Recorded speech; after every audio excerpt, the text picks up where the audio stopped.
I would say it wasn't easy for sure. I had a couple years experience in high school learning Japanese, which from what I can tell for most people means almost nothing.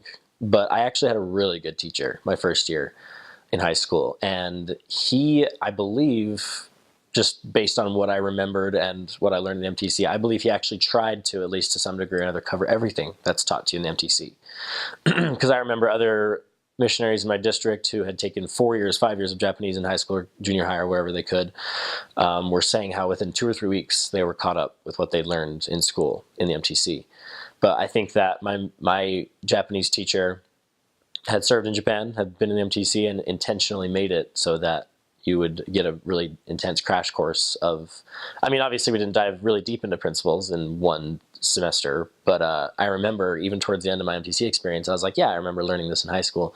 So I think that was a good preparation, but even at that rate, it definitely wasn't easy.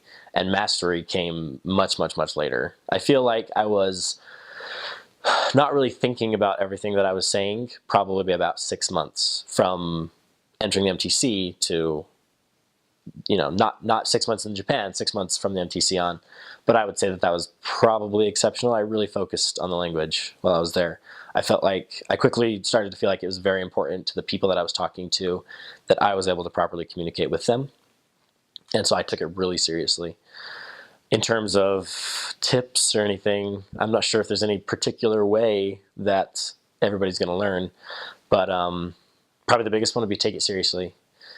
Know that the people in your mission, if they can tell that you have put a lot of effort into learning their language, they will respect you for it, and they're going to trust you more.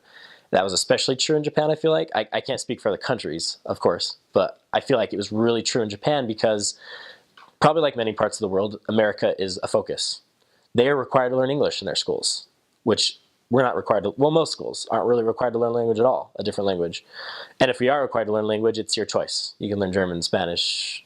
Japanese is rare, I'd say, in most schools. And so when they saw you, instead of expecting them as Japanese people to be learning about America and learning English, learning Japanese and learning about Japan and learning about them and taking your time to focus on them instead of yourself, which I think most people view America as very selfish, they really appreciated it. And I felt like learning the language well was one way to show that you cared about them. So that would be one major tip, is to take it seriously. And I think it's a way of showing love to the people that you're with, is to learn the language well. Other tips, I guess, would be more semantics, more sort of less generalized tips. But I felt that a lot of people focus on vocabulary. Of course, you have to know vocabulary. If you hear a word, write it down, learn it. But realize that expressing yourself, really saying what you want to say, thinking, oh, I want to say this in English, how do I say that in such and such language, is going to be based on grammar principles. It's not going to be based on vocabulary. Vocabulary is easy. Vocabulary is simple, put things together. And so we had this famous yellow book in Japanese, and there was like the light blue one was the intermediate one, and then there's a red one that was the advanced one. That was the vocabulary book. It was the Bunpo book. That's, grammar in Japanese. That a lot of missionaries never took the time to really pay attention to at all. But I remember when I got to a certain point, I was like, I should really start trying to learn from that. And every other page I found something, I was like, that's how I express myself. Like, that's how I say this thing I've been wanting to say for so long that's been frustrating me because I just can't say it.